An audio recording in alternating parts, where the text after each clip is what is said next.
Hello everyone, good morning, good afternoon, good evening, depending upon when you are watching this video lecture. Today let us discuss about accounting standard 20, that is earnings per share. We are going to call this EPS, earnings per share. For computation of EPS, we have a normal formula in the subject of financial management, which is nothing but net profit available to equity shareholders or attributable to equity shareholders divided by number of shares. But that is a pretty straightforward normal calculation of EPS. But accounting standard 20 will tell us little bit more about EPS than what we know. EPS as a simple ratio. Yes, EPS is a financial ratio, no doubt. But at the same time, that EPS has two types of presentation, two types of characteristics as required by AS 20, which have to be presented in the financial statements. And as you might be aware already, when we look at the income statement format, profit and loss account for companies, Schedule 3 format, after computation of profit or loss, which is after adjusting all the items, including prior period items, extraordinary items, tax, all those things, after adjustment of all those things, finally, whatever the profit or loss for the period that is calculated, and how much of that profit or loss for the period is attributable to each equity share is shown as two things. One is basic EPS and the second one is diluted EPS.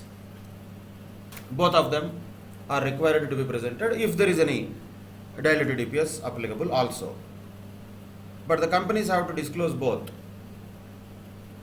If both of them are possible to be calculated, particularly diluted EPS. If there is no dilution, then at least basic EPS has definitely to be presented. That is there already as part of the format of corporate profit and loss account. There basic EPS, diluted EPS has to be shown. The point is, how are we going to calculate that EPS? Is it just by taking one formula that we know as a generic formula for computation of EPS? No, we cannot use that.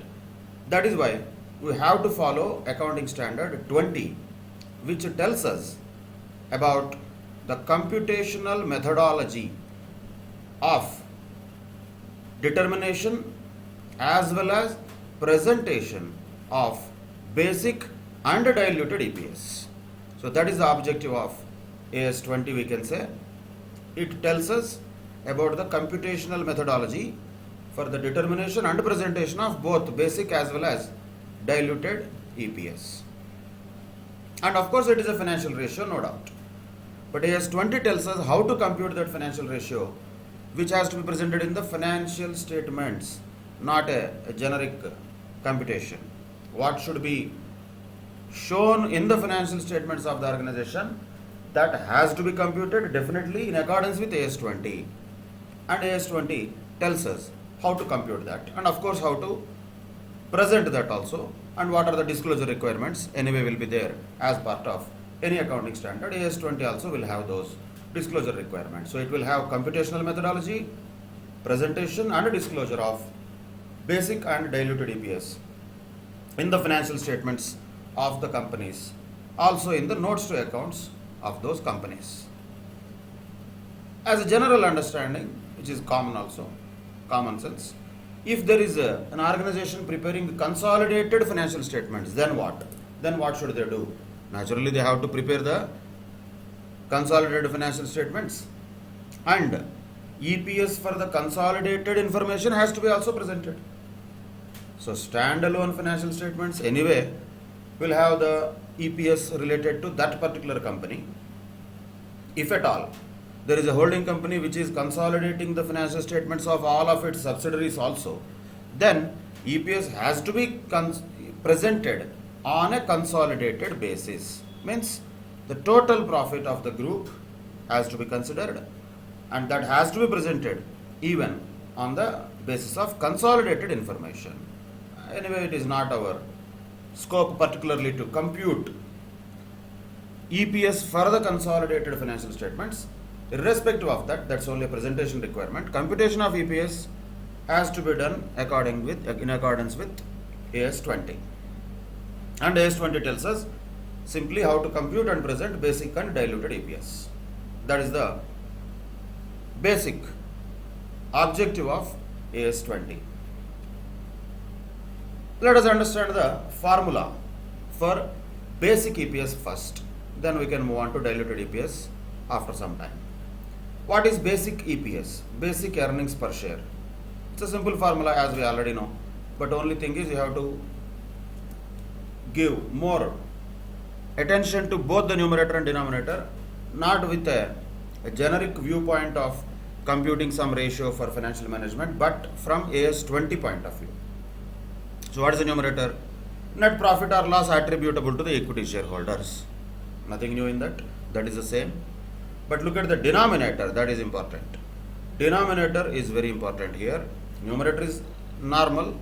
Mostly we know that already also. But denominator is something according to AS 20 which should be the weighted average number of equity shares outstanding during the period.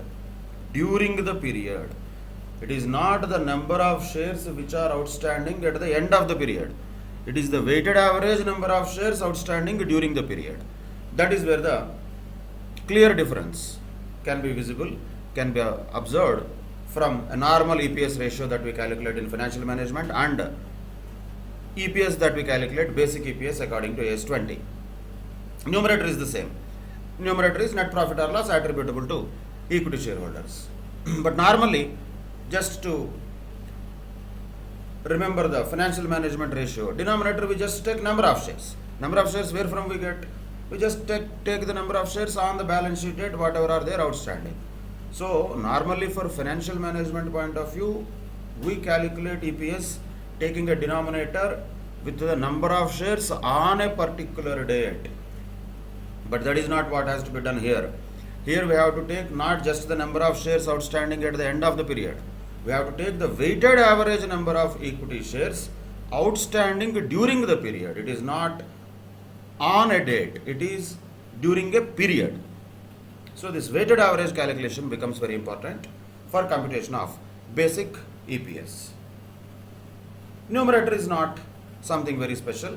Easily we can understand how to find out net profit or loss for the period which is attributable to the equity shareholders. Of course, we will calculate the net profit or loss for the period after having all the accounting for prior period items, extraordinary items, and also after deducting the tax expenses, both current tax as well as deferred tax. We can call it profit after tax, which is earned by the company during the period.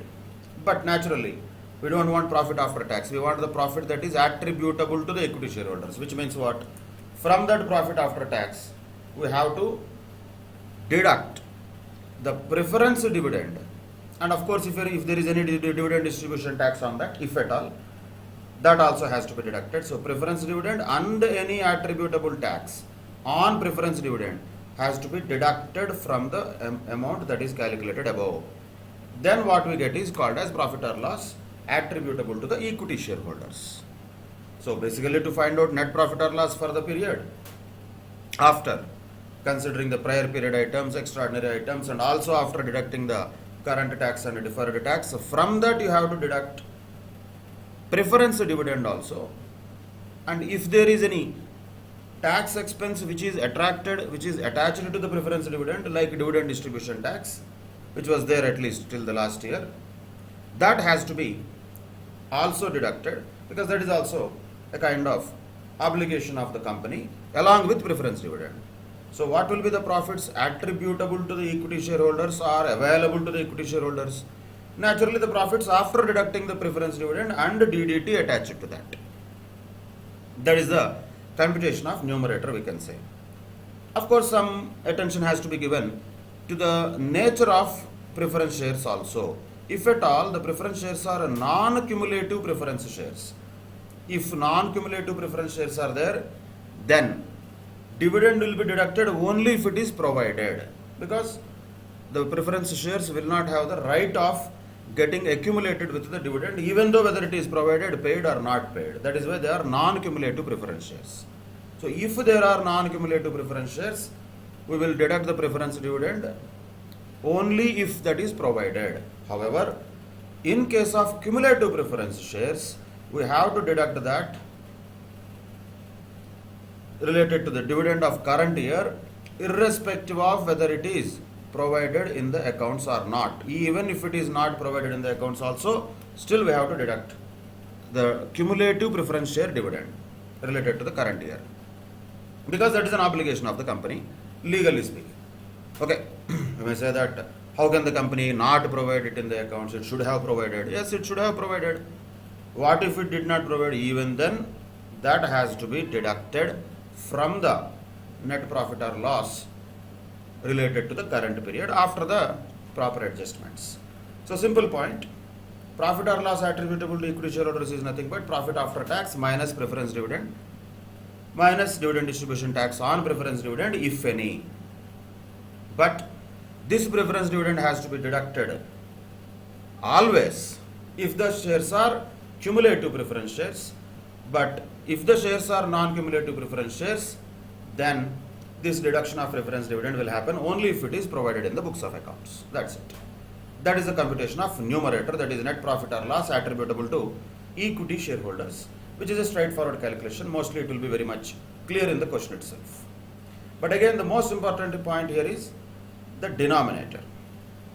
This is the same thing as we are discussing as a simple format for understanding purposes. Earnings before tax, do the adjustments. If at all it is income, add the extraordinary items, deduct expense if at all it is extraordinary item in the form of an expenditure or loss, then deduct the tax also, both current tax and deferred tax, and preference dividend also, subject to whether it is cumulative preference dividend or a non-cumulative preference dividend. Then whatever remaining is the profit for the purpose of calculating EPS, which is the numerator, net profit or loss attributable to the equity shareholders. See, whenever we are saying profit, we should also understand that includes loss also. Loss is just nothing but a negative profit. So expression will be in minus. Other than that, computation is same. So that is the numerator computation. Now the question comes about weighted average number of shares. How should we calculate? During the period we want the weighted average number of equity shares outstanding during the period, not at the end of the period. How to calculate that? Simple. Weighted average on the basis of what weight we have to take? We have to take the time weighting factor. That means how many number of shares were outstanding originally at the beginning of the period. That should be adjusted by the number of shares bought back or issued during the period multiplied by a time weighting factor. So there should be the time weighting factor, which is nothing but number of days the shares are outstanding divided by the number of days in the period. Of course, though the standard says number of days, even if you take number of months also, that's not a problem. Let us say if bonus shares are issued, not bonus shares has a different treatment, we'll come to that. Let us say fresh shares are issued on 1st of January of a particular year ending 31st March. So naturally, how many number of shares are freshly issued, how many months weightage we have to take? Only 3 months weightage we have to take, January, February, March. That means into 3 by 12 we have to do. That is number of months the shares are outstanding divided by total number of months in the period. So in the place of days, even if you take months also, that's not a problem. In general, we'll take months only. Though the standard said days, that will be too much to take the number of days. Of course, if the shares are issued somewhere in the middle of the month, then number of days would definitely be the better option. And it is not something that we cannot calculate or which is very complicated. Whenever the shares are freshly issued or whenever the shares are bought back, practically speaking, in real life, while computing the EPS for the companies in reality, we should take number of days only. That gives the perfect calculation for computation of weighted average number of equity shares. However, if in our exam questions the shares are issued at the beginning of the month or like something like that, even if you take months also, it's okay. It is not that problem. Don't be too particular about this word days. If we can do that, that's also okay. If months are taken, that is also okay. No problem with that. So that is the time weighting factor, simply multiplying the new shares issued or the shares which are bought back with the number of days they are outstanding and divided by the number of total days in the period. Or in other words, months also can be used in the same scenario. That is how weighted average number of equity shares have to be calculated. Simple calculation, but I have to do that carefully. Overall during the period, which is the reporting period, number of shares which are outstanding on an average is how much is, that's what we are talking about as weighted average number of shares. Let us take an example for understanding how to calculate the number of or weighted average number of shares. Originally on 1/1/2019 the number of shares outstanding are 2500. So let us say 2500 shares are there outstanding throughout the period, right? Then there happened a fresh issue of 800 shares for cash on 31st May 2019 and buyback of shares 300 shares happened on 1/11/2019. So that is the information which is there. Normally speaking, just for understanding purposes, let us say 2500 is the number of shares at the beginning of the year. Fresh shares issued are 800 and bought back shares are 300, which means number of shares outstanding at the end of the year is 3000. If we take 3000, will that be a correct thing? No. That should not be the denominator, because AS 20 says we cannot take the outstanding shares at the end of the period. We have to take the weighted average number of shares outstanding during the period. Then how to calculate that? We can simply calculate by taking like this. 2500 shares are there. Of course, that is at the beginning of the year, into 12/12. If you do it also, doesn't matter. Then when number of fresh shares are issued, that will be a plus. Fresh shares are issued means number of shares will be added. So plus 800 into how many number of months those shares are outstanding. Of course, when the beginning period is starting from January, this is a calendar year.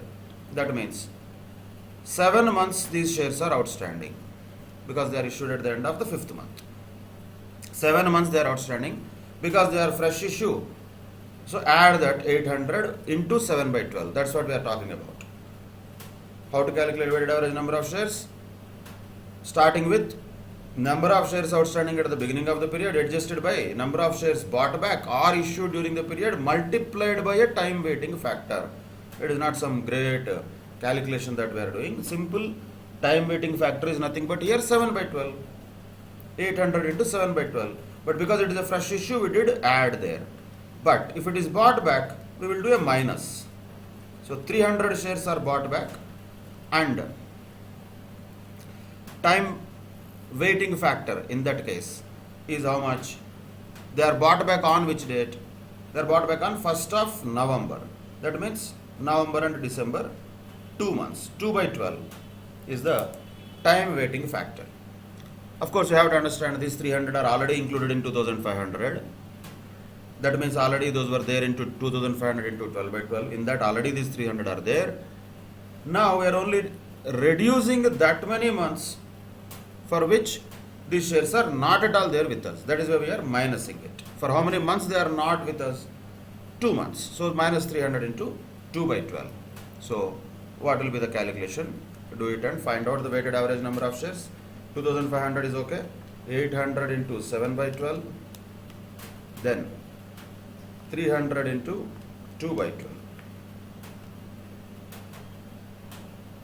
So it will be how much? Approximately 2916, or you can say 2917 shares.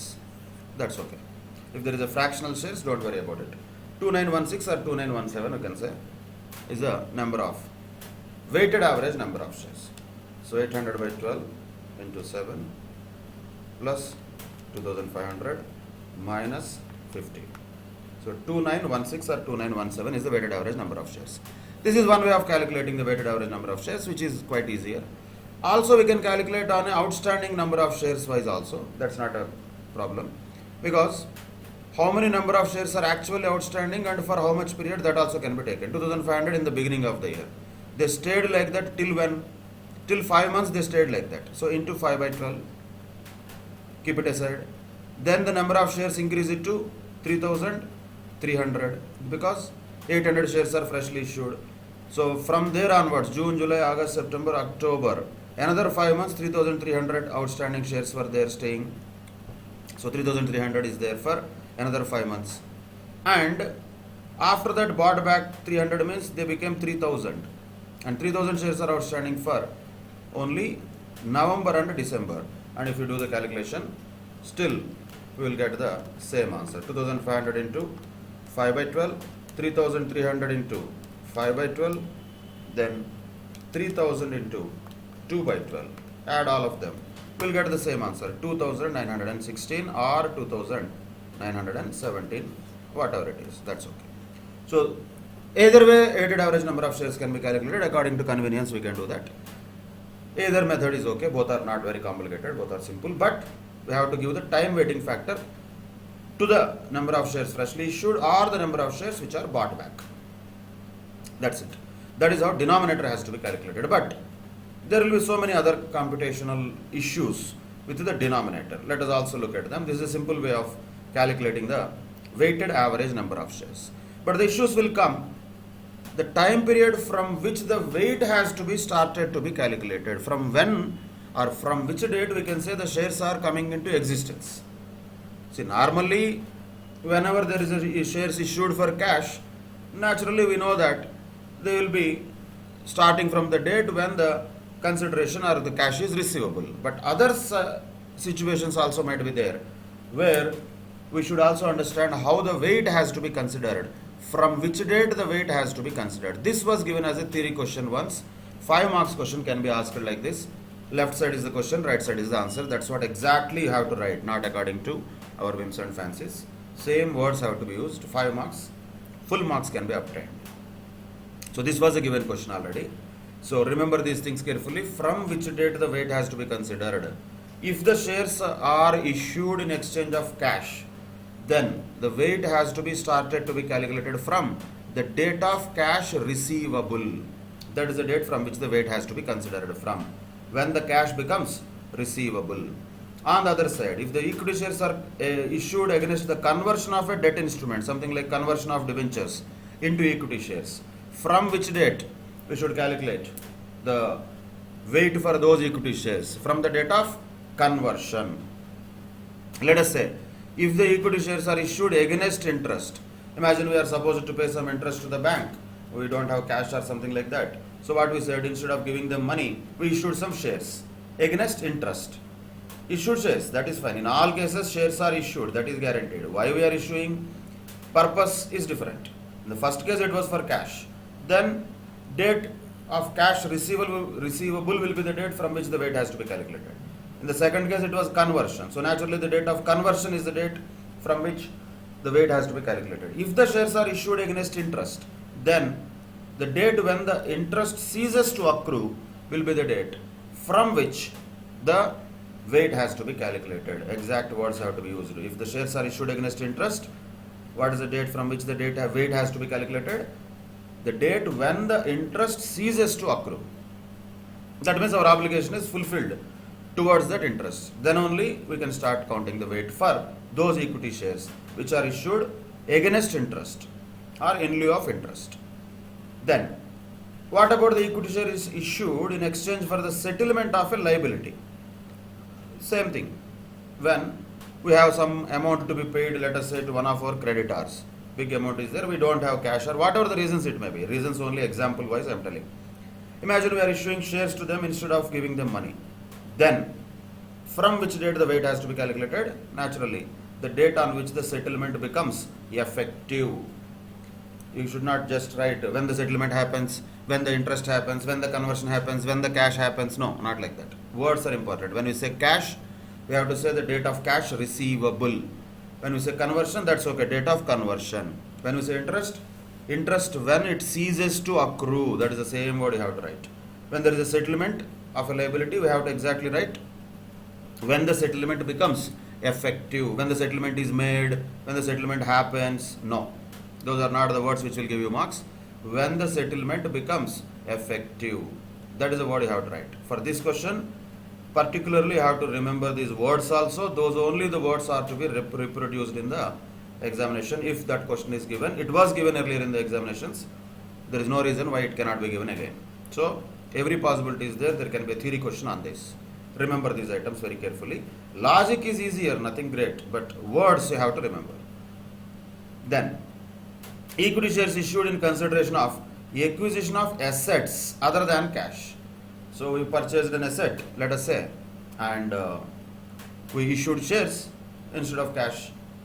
So from which date that equity shares weightage has to be started to be computed from? Same once again. Acquisition we know. The word here used to be used is the date on which the acquisition is recognized. When that acquisition is recognized, from that date, the weight of those shares which are issued in consideration for the acquisition of that asset has to be started to be counted. Then, equity shares issued against services rendered. Possible. Some big consultant has given us some consultancy services. Instead of giving him cash, we issued him shares. Then what? Then we have to just use the same word. There is nothing special. When the service is rendered, that's all. When the service is rendered, then we have to consider the weight, and that means that is the date from which the shares are considered to be effectively issued. Shares are issued during the period here, that is known. That is not the problem. But for calculating weighted average, we should know the number of days during the year for which they were outstanding. But how to calculate the number of days? For that you should know from which date the weight has to be started to be counted. That is this table telling us. The date of cash receivable in the first case, date of conversion, date when the interest ceases to accrue, or the date when the settlement of the liability becomes effective, or the date when the acquisition of the asset is recognized, or when the service is rendered. In those cases, weight has to be considered from these respective dates. Once again I am repeating, remember these words carefully. This looks very easy, it is easy also for understanding. Understanding does not mean always that understanding is converted into marks. Marks can be obtained if you use the exact words. So remember these items also in addition to just understanding. That is one more additional point related to computation of weighted average shares. Weighted average shares, of course, we have to multiply the new shares or bought back shares with the time weighing factor. But the question was from when that time weighing should start. This is the answer for it. That is one issue with the weighted average computation. Another issues, some other issues might be there also. For example, what about partly paid up shares? Then what? Then partly paid up equity should be counted as a fraction of the equity shares in the ratio of amount paid up to the total face value of the shares. Let us say share face value is 10 rupees. Like that we have issued 1000 shares, right? But these shares are paid up, say only 8 rupees. So can we still say there are 1000 shares? No, there are no 1000 shares. For computational purposes, there are only 800 shares. Why? 1000 into 8 by 10. That is what is mentioned here. In the ratio of amount paid up 8 rupees divided by total face value of the share. This will be the number of shares that will be calculated. So here, for partly paid up shares, we have to calculate whatever the number of shares are there multiplied with amount paid up divided by face value. That is how the number of shares has to be calculated. So that is one more special issue. Same way for rights issue, we have a separate discussion on that. We will do that. The number of shares has to be adjusted with right factor. What is that right factor? How to calculate that? We will come to that. But first let us look at the partly paid shares computation, how they will be computed. For again, this is all denominator calculation. Numerator calculation, there is nothing special there. Denominator calculation has multiple situations. These are some of the situations. Few situations where the shares are not just issued for cash, they are issued for something else. Then the date from which the weight has to be considered was given already. Like that, if partly paid up shares are there, we have to convert them. In the sense, for computational purposes, the number of shares have to be considered only to the extent they are actually paid up. So let us take this one. The opening balance of shares on beginning of the year is 2000 shares. Okay, let us start with that. 2000 shares. That is starting point. On 31st October 2019, issue of 600 shares have happened with a face value of 10 rupees each, but 5 rupees only paid up. Okay, number of shares is 600. Can we take 600? No, we cannot take, because 5 rupees only paid up, so 5 by 10 only has to be taken. But that also is not there outstanding for the entire year. That is only for how many months? 2 months. So November and December means 2 by 12. This will be the weighted average number of shares here. So 600 into 5 by 10 means half of that, 300 into 2 by 12, which means 50. So 2050 is the weighted average number of shares. That's all. But if you look at the end of the year balance sheet, it looks like 2600 shares. Yes, but all of them are not same. 2000 shares at the beginning of the year are fully paid up shares. 600 shares which are there issued during the year are not fully paid up shares. How can they be same? So we have to compute how much is the equivalent number of fully paid up shares, if at all, from a mathematical perspective. So 600 shares, how many fully paid up shares that will represent? Actually 300 shares only. But that 300 is also not outstanding throughout the year. That is why time weighting factor also is multiplied with. Finally, the weighted average number of shares here is only 2050. This is how we have to compute weighted average number of shares in the denominator.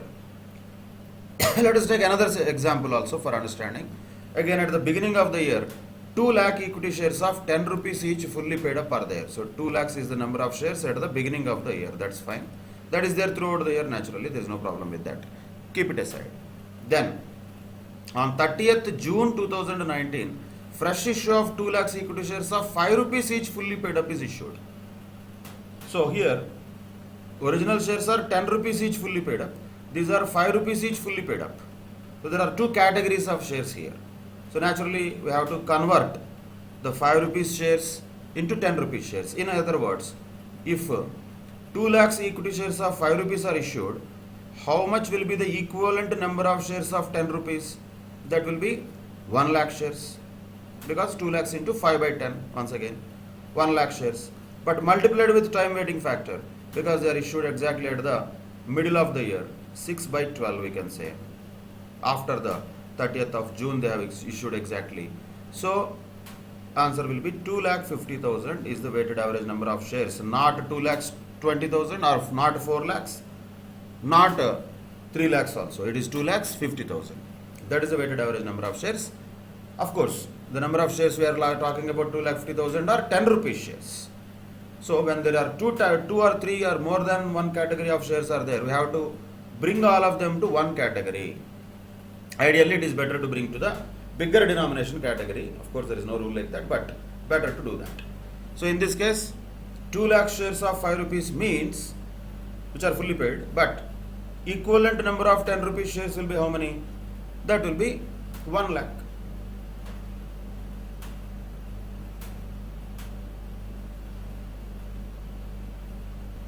So that's why we have to take 1 lakh into 6 by 12. That means weighted average number of shares is 2,50,000 in that case. That is one of the other examples of computation of weighted average shares for the purpose of denominator.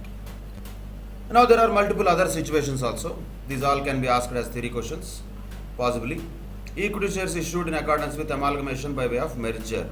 If at all the equity shares are issued, naturally, by the transferee company to the shareholders of transferor company.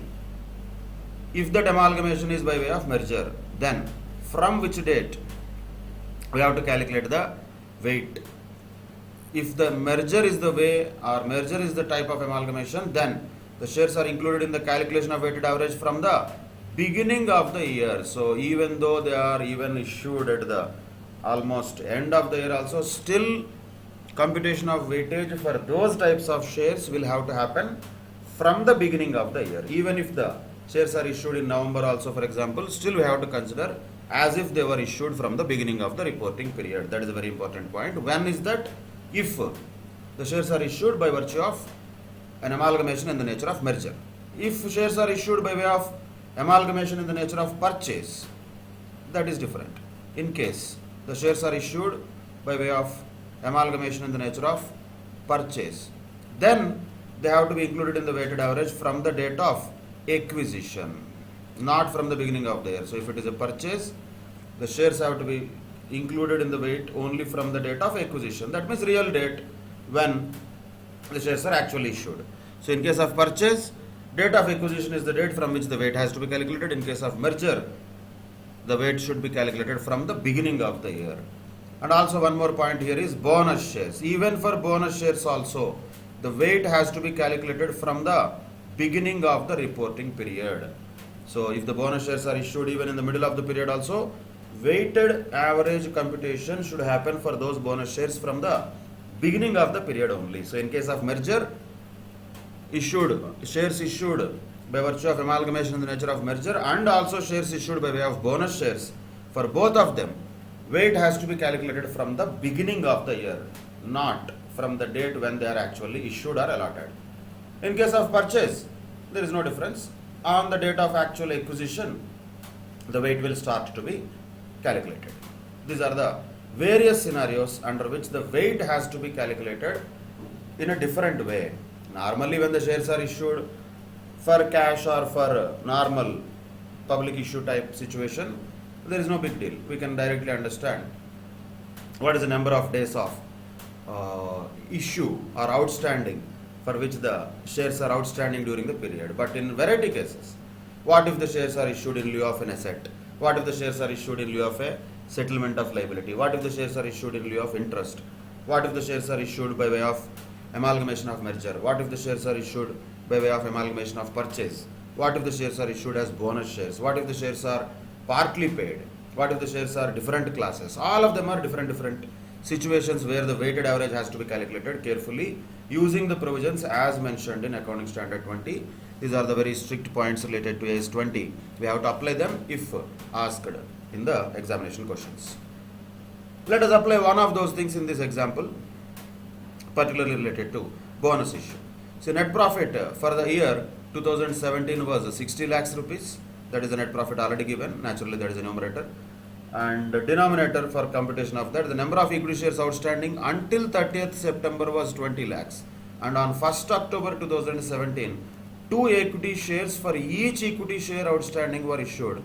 And whatever the shares outstanding on 30th September, 2:1. In other words, for 1 equity share, 2 bonus shares are issued. That means for 20 lakh shares, how many bonus shares will be issued? Naturally, 40 lakhs. So the number of bonus shares is how much? 40 lakhs. But as per AS 20, bonus shares have to be included in the weight from the beginning of the period. Beginning of the period. That means 40 lakhs are also assumed to be there since the beginning of the period. But in the beginning of the period, 20 lakhs are there. So 20 lakhs plus 40 lakhs. Total number of shares outstanding during the period will be how much? 60 lakhs. And profit is also 60 lakhs. So naturally, 60 lakhs profit divided by 60 lakhs number of equity shares, which is weighted average number of equity shares, that is equal to 1. So answer is basic EPS 1 rupee per share. That's all. But the point here, if you observe, we never calculated any time weighting factor. For bonus shares, we don't need to. Why? Because computation happens from the beginning of the year, as if the shares are issued in the beginning of the year. So that is the point here. Anyway, there is no cash that is coming in case of bonus shares. So there is no additional asset or resource that is coming into the enterprise. Only just the number of shares have increased. So those number of shares have to be included as if they are there in the beginning of the year itself. So throughout the year, they are as good as outstanding. So that is the point here. So when 40 lakhs bonus shares are issued, originally 20 lakh shares are anyway there at the beginning of the period. Total is 60 lakh shares. 60 lakhs rupees profit divided by 60 lakh shares is 1 rupee is the basic EPS in case of bonus shares related example. So these are the various scenarios where the weighted average has to be calculated in a different way. Now, very important aspect most important one way we can say in this entire ES20 from exam problems point of view is rights shares, rights issues. See, normally rights issue, what does it mean? We should already know. These are the shares which are issued by a company to the existing shareholders before they are offered to the public. That is the preemptive right of the shareholders conferred on to the shareholders according to the Companies Act. Of course, this right is there throughout the world, and India also, existing shareholders carry this right. But when the company issues the shares which are rights shares to the existing shareholders, will it issue at the same price which is there available in the market? Generally, no. There is no rule like that. Generally, no. Even if they do that, why would the shareholders buy from company? Why should they? Because anyway the share is available in the market at a lower price, let us say. They buy from the market. So in general, the rights issue is made at a price lower than the fair value of the share. What does it mean? It means the rights issue also includes a little bit of bonus element, not 100% bonus. Bonus shares are completely free. So they have been taken from the beginning of the year as if they are issued from the beginning of the year. That is full free. But rights issues are not fully free. But they also include a little bit of bonus element. So what happens here is, because the rights issues includes a bonus element, the number of equity shares to be used in calculating the basic EPS for all the periods prior to the rights issue is the number of equity shares outstanding prior to the rights issue multiplied with the right factor. So as we discussed earlier also, in case of rights issue, the number of shares outstanding before the rights issue for all the periods have to be multiplied with the right factor. What is this right factor representing? Theoretically speaking, the bonus element of the rights shares. That's what it is representing. So in case of bonus shares, let us say in the same example, if there is a profit related to the previous year, say 30 lakhs, just for example, it was the profit for, let us say, 2016, 30 lakhs. Imagine. Then current year EPS anyway is 1 rupee. Not only this EPS, even the last year's EPS has to be restated. Can we say that in 2016 we have 30 lakhs divided by 20 lakhs, 1.5 EPS, now it has come down to 1? Can we say like that?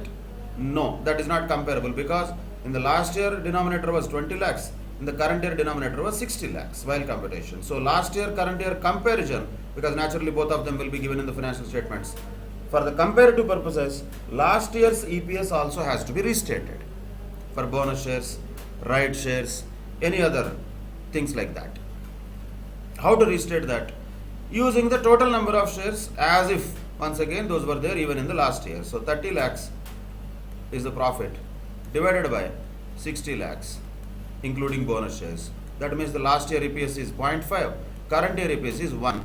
They are the ones which are most popular in the examination. So problems wise, AS20 problems in general will have invariably rights issue related situation, because there is some calculation involved here only. Remaining things are mostly straightforward. So here calculations can be done. For that purpose, you need to remember this formula. What is the right factor? Right factor is nothing but fair value per share immediately prior to the rights issue, which is a market price, you can say, per share, that is, divided by theoretical X rights fair value per share. You can call it as popularly called TERP. That means theoretical X rights price, that is TERP. We have to calculate that in the denominator of rights factor. Numerator is fair value or market price per share before the rights issue. But once again, fair value of the share immediately before rights issue is a fact that will be given in the question. But how to calculate theoretical X rights price? Theoretical X rights price can be calculated like this. Important formula once again, this also. Whatever the aggregate fair value of the shares immediately prior to rights issue is there, we can even call it the market capitalization before rights issue. In other words, number of shares immediately prior to rights issue multiplied with market price of the shares immediately prior to rights issue, plus proceeds from the exercise of rights, which is nothing but number of shares under the rights issue multiplied with the rights issue price, whole divided by the number of shares outstanding immediately after the rights issue. That is called the theoretical X rights price. Theoretical X rights price can be calculated like this under AS20, which is nothing but for a listed company naturally. Fair value means market value, because the word market value will not be used by the standard, since a lot of companies may not have market value, but understanding purposes we can take that. Fair value, market value, which is there immediately prior to the rights issue per share, multiply with the number of shares already outstanding prior to rights issue, plus proceeds from the rights issue divided by total number of shares originally there plus the number of shares issued during the rights issue. That will give us TERP, that is theoretical ex rights price. That will be the denominator. Numerator is the fair value per share immediately prior to the rights issue. Then we get right factor. Use this right factor for multiplying the number of shares outstanding for all the periods before the rights issue. So very important. Weighted average calculation for rights issue is very crucial, because we have to multiply the right factor whenever we have a rights issue happening somewhere during the period. We cannot take just the number of shares multiplied with time weighting factor. Time weighting factor anyway will be there, but in addition to that it has to be also multiplied with right factor. That is the point here in case of rights issue. Let us apply that in the problem for understanding how can we use this principle or methodology of computation of right factor and using it for computation of EPS.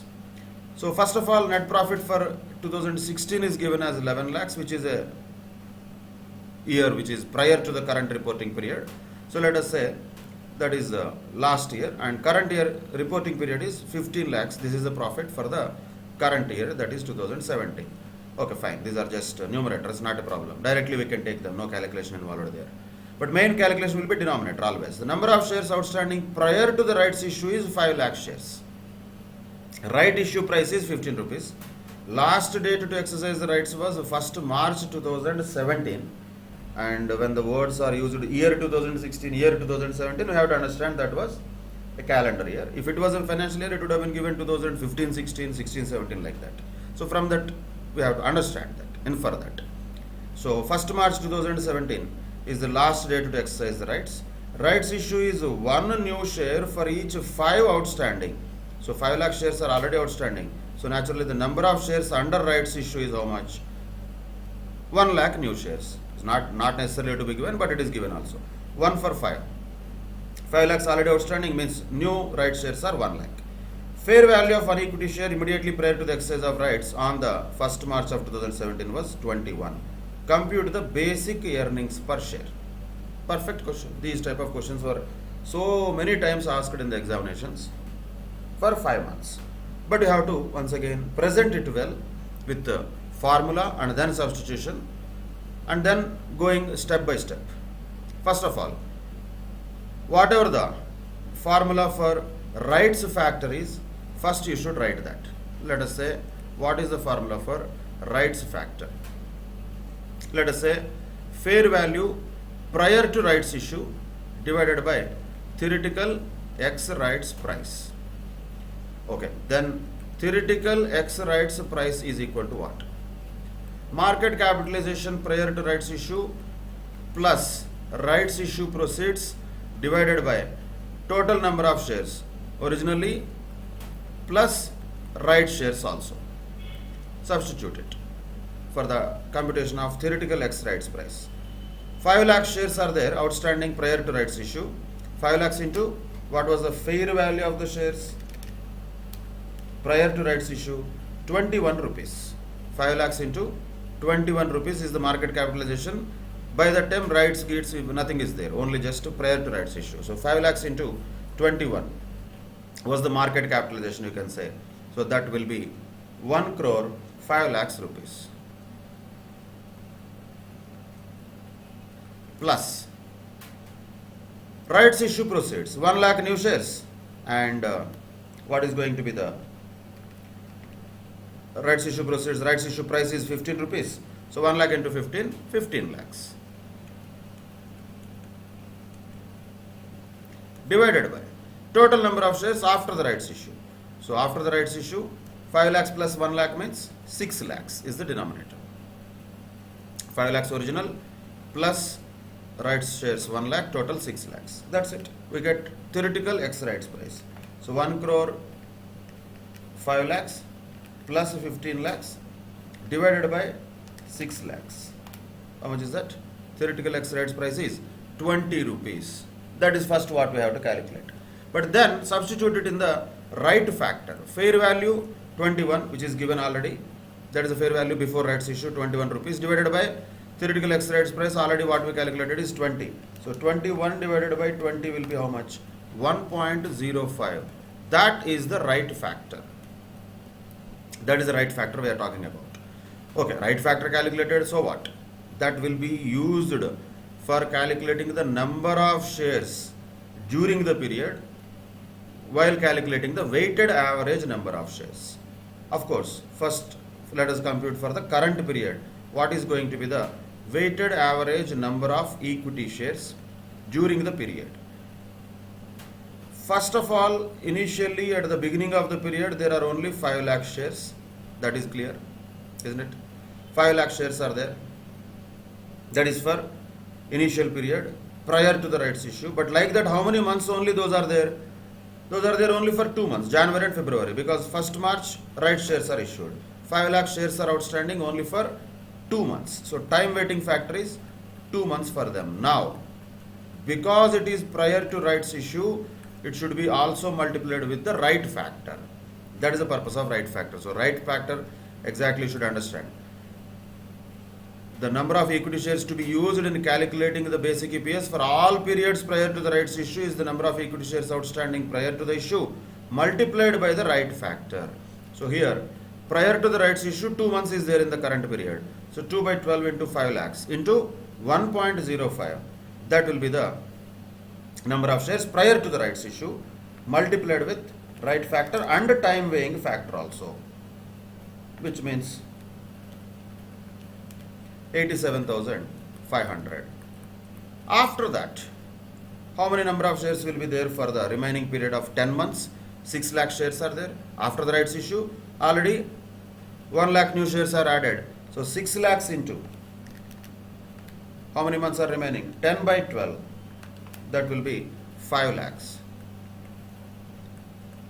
So total weighted average number of shares will be 5,87,500. That's it. 5,87,500 number of shares are weighted average number of shares during the period. Prior to the rights issue, you have to multiply with right factor. After the rights issue, number of shares are already known. That is 6 lakhs. But 6 lakhs are there only for 10 months out of 12. So 6 lakhs into 10 by 12 is 5 lakhs. Add this 87,500, you get the total weighted average number of shares. Then EPS. EPS will be how much? Simple. Whatever the profit for the period 2017, which is 15 lakhs, divided by 5 lakhs 87,500. 15 lakhs numerator already given very clearly. But main calculation, all this calculation what we have done is useful for denominator. Denominator is the key in this entire standard. So 15 lakhs divided by 587,500 means 2.55, let us say, is the EPS for the current year, that is 2017. That is the EPS. 2017 EPS is 2.55. But also, though the question has not asked, in general that will also be asked, but we have to also keep in mind, when there is a rights issue, or of course when there is a bonus issue also, we have to restate the EPS related to the last year. Last year, how much EPS we would have originally told? We would have told 11 lakhs divided by 5 lakhs. So EPS was in the last year 11 by 5. That was 2.2 per share, right? 11 by 5. That was last year. Then we didn't know that in future we are going to issue rights and all. But now we know rights shares are issued. So can we compare that 2.2 with 2.55? That would be wrong. Why? Because once again, the rights shares include a bonus element also in that. That has to be used for adjusting all the number of shares prior to the rights issue. So 11 lakhs is okay, that is profit, that we cannot change. But 5 lakhs cannot be 5 lakhs. 5 lakhs has to be multiplied with the right factor. What was the right factor that we have already? That was 1.05. That will be the correct restatement of last year's EPS. So 5 lakhs into 1.05 means 5 lakhs 25,000. So now restated last year's EPS will be how much now? That will not be 2.2. Correctly it will be 2.095, or even you can say 2.1. That is okay. So 2.095 is the last year's EPS. That can be compared with 2.55. That makes sense. If you compare 2.2 with 2.55, that is not correct, because the right shares which are issued also had some bonus element. How much element is that? It's a small 1.05. To that extent, that means we can say 5% bonus element is there in this, only for understanding purposes. That 5% bonus element has to be increased in the last year's number of shares also. If bonus shares are 100% issued, last year number of shares will be issued, increased by the total number of bonus shares. But right shares are not like that. Only to the extent of bonus element, the last year's number of shares have to be increased. In this case, example wise, 5% increase has happened in the number of shares only for computational purposes. Don't think that last year we are going backwards in time machine and changing it. Not possible. Last year whatever happened, happened. Now, for comparative purposes, we have to restate the last year's EPS also for now. Only for now. For comparing that with current year's EPS. Most important thing is current year's EPS. Of course, while doing so, we have to also restate the last year's EPS. In case of bonus also, in case of right shares also. In case of right shares, we have to multiply the number of shares outstanding in the last year with the right factor. If you observe in the current year also we did the same. But in the current year, only for the period prior to rights issue, we have multiplied that number of shares with right factor. After the right shares are already issued, right factor is not required, because the number of shares are anyway there, but only time factor will be required for that period. Very important. Right shares related computations. Practice them very well. We'll solve questions which were asked in the examinations also in the next session. But now, after completion of this basic EPS, which is one of the aspects of AS20, first half of AS20 we can say is completed, that is basic EPS. Let us move on to diluted EPS, how to calculate. The diluted EPS is something that will be there only if an enterprise has potential equity shares. So this is something which is not actually a reality. It is like an imaginary computation. What is the imagination here? If the potential equity shares are really becoming equity shares, how much would have been the EPS? That is called as diluted EPS. When this will be first of all arising? Only when the organization has potential equity shares in the capital structure. What are these potential equity shares? These are those types of financial instruments which will entitle their holders the right to acquire the equity shares. Something like convertible debentures or convertible preference shares or options or warrants, etc. Those are called as what? Potential equity shares. Are they really equity shares already? No, they are not. They are not yet converted, but they have possibility of being converted. So what this diluted EPS tells us is imagination. If at all the potential equity shares were really converted into equity shares, then how much would have been the EPS? For the understanding of the shareholders, this presentation is required related to diluted EPS also. Once again, basic EPS is a fact. Diluted EPS is only an imaginary calculation for giving the shareholders a fair view of what would have been the EPS if the potential equity shares really became equity shares. That is what is diluted EPS. How to calculate diluted EPS? Both will change, naturally. Numerator also will change, denominator also will change. Numerator has to be adjusted with diluted earnings, which now will be more than the normal earnings. Net profit attributable to the equity shareholders after the adjustment for diluted earnings. Earnings diluted, don't think that earnings are becoming less. No, earnings will become more. For example, just for common sense, imagine if the debentures were converted into equity shares, we no more need interest payment on debentures. No? So to that extent, interest expenditure can be saved. So that will be added to the net profit. Of course, along with that, the tax saving will be lost.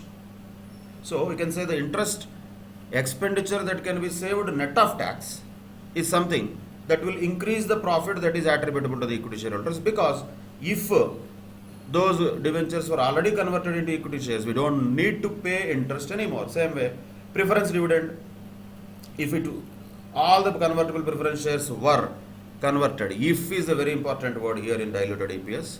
If is the only thing that should be in mind. If really it did not happen, might happen in future, but right now it did not happen.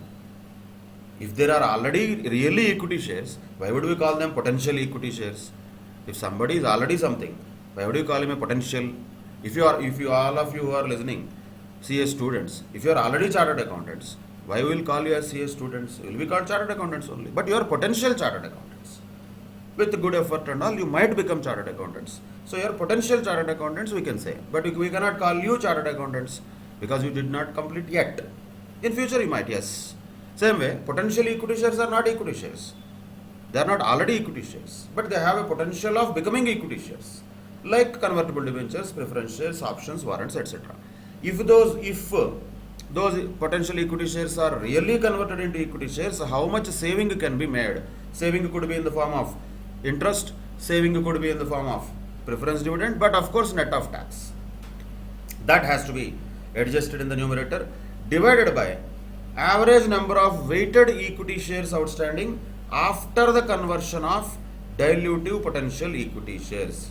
So already we know the number of equity shares which are outstanding. That should be increased with new shares if they were converted after the conversion of dilutive potential equity shares. If that happened, how much would be the denominator? That also should be adjusted. Numerator also should be adjusted. Once again, this is not a real numerator, this is not a real denominator. Real numerator, denominator already calculated, that is a fact. Basic EPS is a fantastic fact related to the profit attributable to the each equity share of the company. That already we did. Now we are only just adjusting it just to see, test. If organization has potential equity shares, how much would have been the diluted EPS? Then numerator also increased, denominator also increased. Numerator increased by what? The saving in interest or saving in preference dividend after the tax effect. Denominator increased by what? Number of dilutive potential equity shares if those were converted really. That will be the addition to numerator as well as addition to denominator. After that, whatever the number resultant, that is called diluted EPS. Then how to calculate numerator? Logic, common sensical point. Diluted earnings means what? Don't go with this diluted earnings. They are not reducing the earnings actually, they are increasing the earnings. Add here. Already we calculated the net profit or loss for the period attributable to existing equity shareholders. Now we have to add back dividend along with the dividend distribution tax on the convertible preference shares previously deducted. So for dividend, which means which type of dividend? Preference dividend we are talking. So the preference dividend that can be saved now if the preference shares were really converted into equity shares. And along with that we can save the dividend distribution tax also. So add both of them. Add back dividend also and dividend distribution tax also related to convertible preference shares.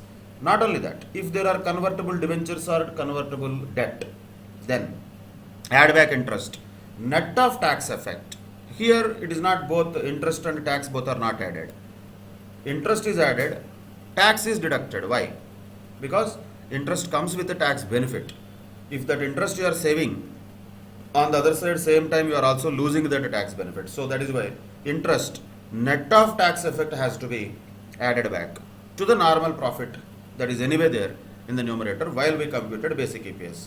So original numerator will be there, that is net profit or loss for the period attributable to the existing equity shareholders, plus preference dividend, plus dividend distribution tax on preference dividend if any, plus interest minus tax on interest. That's all. That is how numerator for diluted EPS has to be calculated. That is earnings in the numerator. Let us apply this in some problem for understanding the application of this. Net profit for the current year is 1 crore. Number of equity shares outstanding is 50 lakhs. Basic EPS is 2 rupees. Naturally, 1 crore by 50 lakhs is 2 rupees already given. Then number of 12% convertible debentures of 100 rupees each. Each debenture is convertible into 10 equity shares. And number of such convertible debentures are 1 lakh. Are they going to convert? Will they convert? We are having nothing to do with that. We are not talking about accounting for that. We are only talking about dilutive potential equity shares. Are they considered as dilutive potential equity shares? Yes, because they are convertible enough. Reality we don't mind. 1 lakh such convertible debentures are there. Each of them is possible to be converted into 10 equity shares. That means number of shares, dilutive potential equity shares can be considered as 10 lakhs. That should be added to the denominator of 50 lakhs. Okay. Then what about numerator? Interest expenditure for the period is 12 lakhs. Tax related to the interest expenditure, 30% of that is 3,60,000. Compute diluted earnings per share. So simple.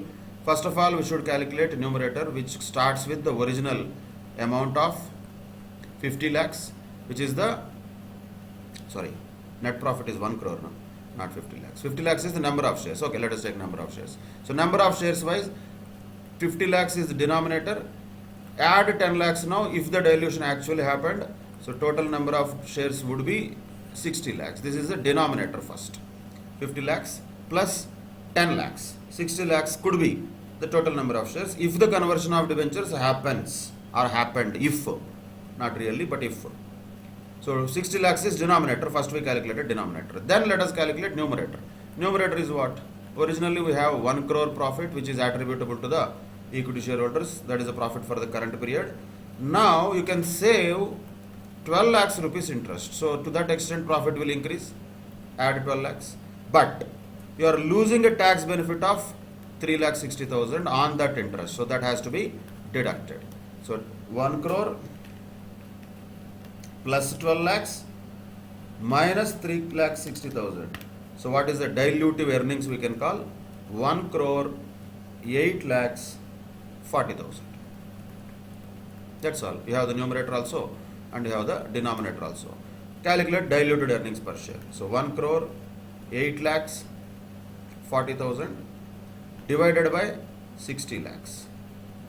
So what will be the diluted earnings per share?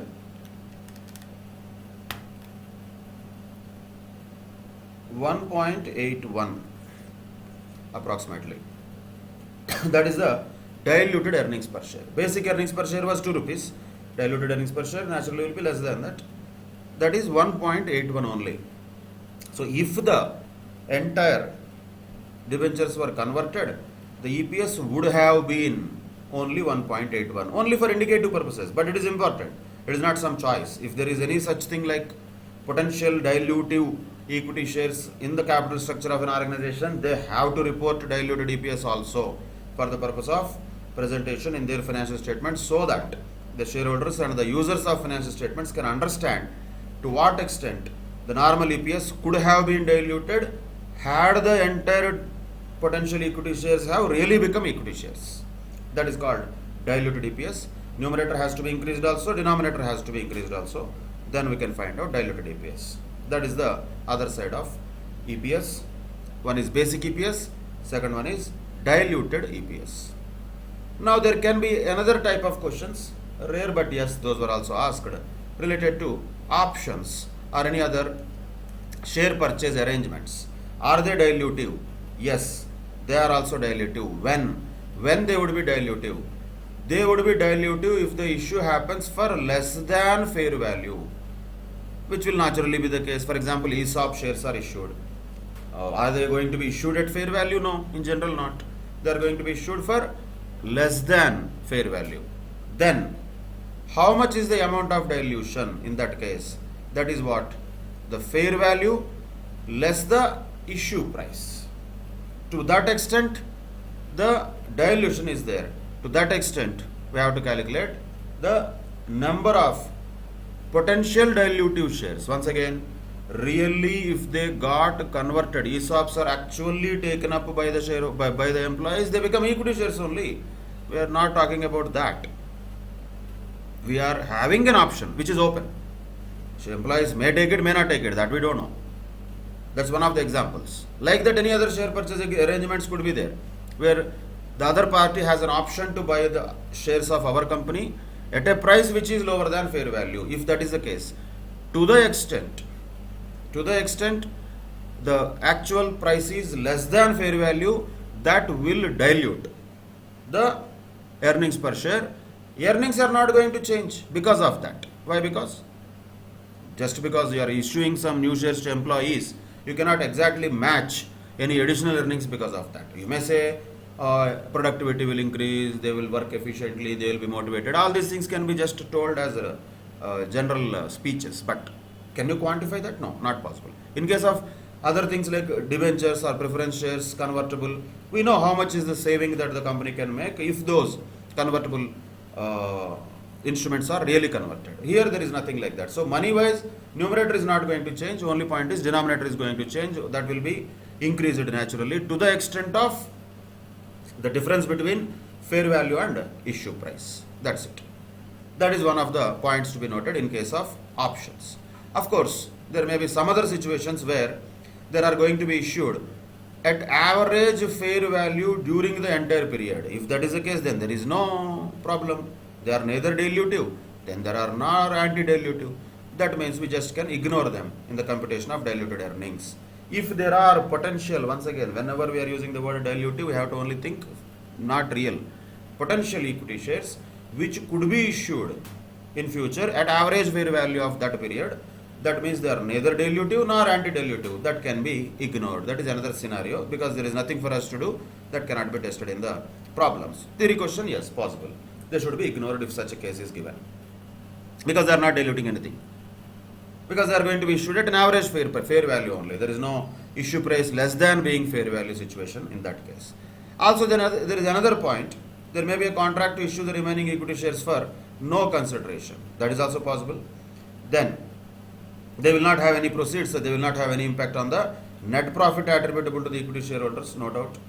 But the shares are dilutive, naturally. So they have to be added to the number of equity shares outstanding in the computation of diluted earnings per share, just like options.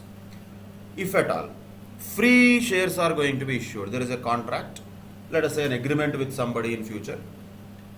Let us say, just as an example, all of them now we are looking at our example. ESOP is one example that is related to this. ESOP is never generally going to be given for free. So to what extent it will be dilutive? To the extent there is a difference between fair value and issue price. So let us say fair value minus issue price is the dilution divided by fair value. To that extent only we can take the actual amount of number of shares, we can say. To that extent there is a dilution to the extent of that. But in case there is no issue price at all, that means these are just not issued at any consideration. There is no consideration at all. Free shares are issued. Then simply the total number of shares will be added. No? Total number of shares will be automatically added. That means they are as good as kind of bonus shares, but not really bonus shares. Really, no, they are not. But there is a contract which says in future, let us say there is a loan that is outstanding, imagination. And we have agreed that we made a contract with the lender that we will pay your loan by 30th of April. If not, I will issue the shares free of cost to you to the extent of that loan. Let us say there is an agreement only. Are we going to pay it or not? We don't know. But is that a potential dilutive equity share? Yes, because there is a contract which says we will issue some shares without any consideration. So those number of shares which might have to be issued to them should be added to the existing shares for computation of diluted EPS, because there is 100% dilution. Dilution is 100%. They will be just added to the existing number of shares for dilution purposes, just like in the original case where we are assuming that 100% of convertible debentures will be converted or 100% of convertible preference shares will be converted. We are assuming that, not real. Same way here also, 100% of those shares might be issued if that is a contract to issue them for no consideration. They will be just added to the existing number of shares in the denominator. But numerator will not change here. Why? Because once again, because of that we are not saving anything. It is just a contract with which we are issuing that fresh shares free of cost.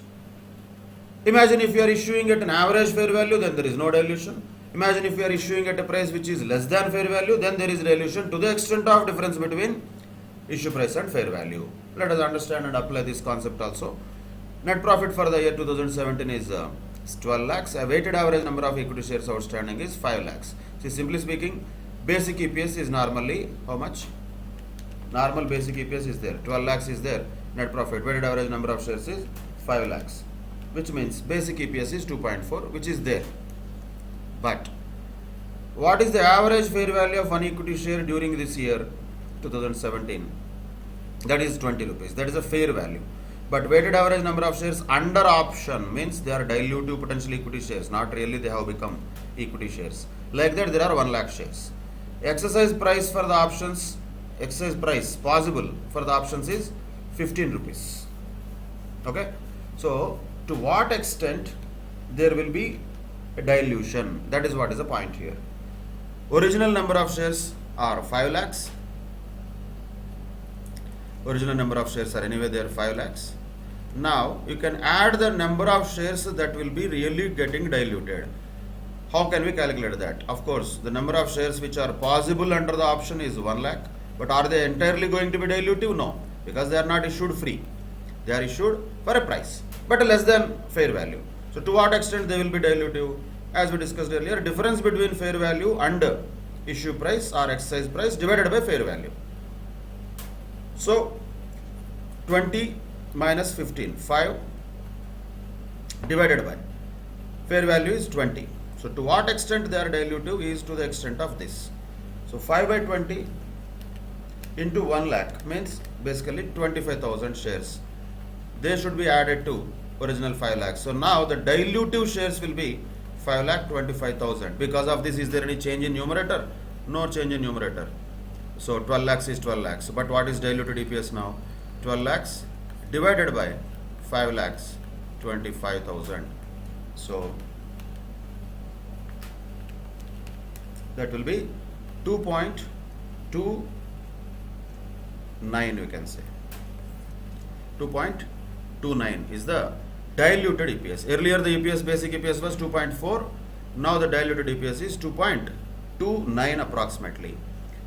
That is how we have to calculate diluted EPS in case of there are options. In case of options which are issued at a price which is less than fair value, the number of shares has to be increased to the extent there is a dilution. Dilution is there to the extent of difference between fair value and the issue price or exercise price you can say, divided by fair value, multiplied with number of actual options. That will be the only number of shares which will be added to existing number of shares, so that the diluted shares or total number of shares for a denominator is 525. Then numerator will not change. So diluted EPS will be less than basic EPS in this case. These are the various possibilities. So that is the first case we are talking. Options is one such kind of situation. And in case the shares are issued, let us say in this case at 20 only, then there is no dilution. There is no dilution, 0. That means original 5 lakhs only will be there. Neither will these 1 lakh shares are dilutive nor they are anti-dilutive. We just ignore them. But if they are issued free, then entire 1 lakh shares has to be added. That's the 3 different scenarios. Simply speaking, if you observe this formula, then all the scenarios will be automatically there in that formula itself. Whatever is the issue price, fair value minus issue price, whatever that may be, divided by fair value is what you have to multiply with the number of shares. Imagine if they are issued free completely. That means issue price is 0. Fair value by fair value means 1. So entire number of shares will be added. That was the third case. If they are issued completely free. Or if they are issued exactly at fair value, then fair value minus issue price is 0, because both are equal. That means nothing to be multiplied with, so these all things will not be required. Ultimately, original number of shares only will remain. That means these dilutive potential equity shares are not actually dilutive. They can be just ignored. These are the 3 possibilities. So for applying those situations where potential dilutive equity shares are there in the form of options or contracts or arrangements, all that you need to look at is whether the issue price or agreed price or exercise price is less than fair value or not. If yes, to whatever extent it is less, to that extent that becomes dilutive. Otherwise it is not dilutive. That is another scenario related to potential equity shares and diluted EPS. And this restatement, already we know this because already we have done this in other situations. If the number of equity shares or potential equity shares outstanding is increased as a result of any of these things, whether it is bonus issue, share split, consolidation, in that case the basic and diluted EPS should be adjusted for all the periods presented. in general, current period also and past period also. For both of them, adjustment has to be done. That means restatement of basic and diluted EPS for the previous periods is also mandatory. Of course, if these changes occur after the balance sheet date but before the approval of financial statements by the competent authority, then also the EPS calculation for these financial statements and any prior period financial statements should be restated on the basis of new number of shares. In other words, it becomes an adjusting event. So, is it an adjusting event or not in this case? Yes, because you have to still change the EPS not only for the current period but also for the earlier periods, even if that change occurs after the balance sheet date but before the approval of the financial statements by competent authority. That is another scenario. But normally, whenever there is a bonus share, share split, consolidation, etc., not only that, even right shares also, when the number of shares are increasing because of that, restatement of the old EPS or previous EPSs also is compulsory. That we have already observed in bonus issue, rights issue as well. Both of them are mandatory according to AS 20. And of course, as a part of any standard, the last point will be disclosures. What are the things to be disclosed? Theory question can be asked. Disclosure of numerator and reconciliation. How you got numerator has to be shown in the calculation in the notes to accounts. Naturally, the disclosure of denominator also and the reconciliation. Nominal value of the shares along with the EPS. Clearly, what is the nominal value of the shares, that has to be shown. And basic EPS computed on the basis of earnings, excluding extraordinary items also separately has to be disclosed in the notes to accounts, not in the P&L account, because in P&L account we will calculate basic and diluted EPS including extraordinary items. So for understanding of the shareholders, this may be a little distorting because extraordinary items may have severely impacted the EPS, maybe positively or negatively. So in order to show them what would have been the basic EPS and diluted EPS if these extraordinary items were not there. So net of tax, excluding those extraordinary items, basic EPS as well as the diluted EPS has to be presented, disclosed in the notes to accounts. These are the disclosure requirements of AS 20. With that, we can conclude this accounting standard 20, that is earnings per share. And in the next session, we will apply these principles of computation of earnings per share, both the basic and diluted EPS, in relation to the problems that were given in the essay material as well as the examination questions which were given in the past and some of the questions given in RTPs. The problems related to EPS we will solve in the next session. Till then, take care. Bye-bye. Thank you very much.